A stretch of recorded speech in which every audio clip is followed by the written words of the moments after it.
She arrived in front of American Legion Post 4 with dozens of veterans inside and out, greeting her with American flags and salutes.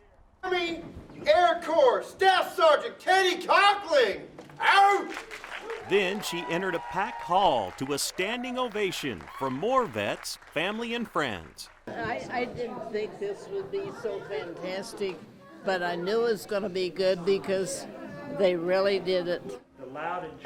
The birthday ceremony was highlighted by special guests and dignitaries, such as Mayor Brandon Whipple. But I said, happy birthday, and she looked at me and said, I'm going to have more.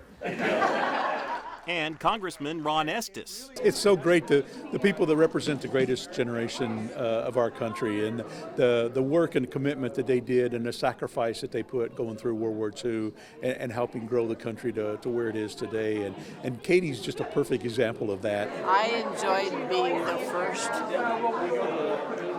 9 months after Pearl Harbor. Katie, who was born in 1921, answered a newspaper ad in 1942 to join the Women's Auxiliary Corps.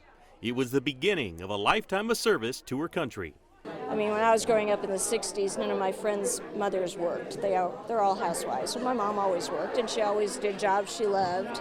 That's just the way she is. She was an example of what they say the finest generation. Yeah, she stepped up. She went in for that. She was pleasantly surprised, I think, when she did join up, because they recognized some things that she didn't know she had.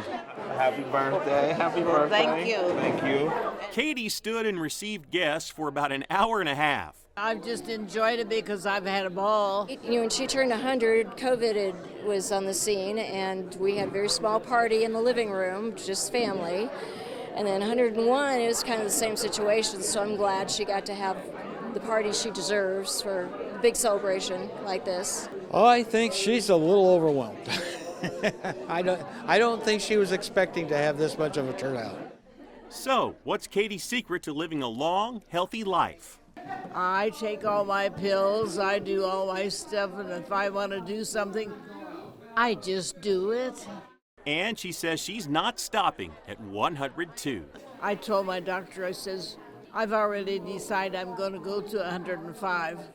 Oh, and he says, well, what's wrong with 10? I said, okay, let's go to 10.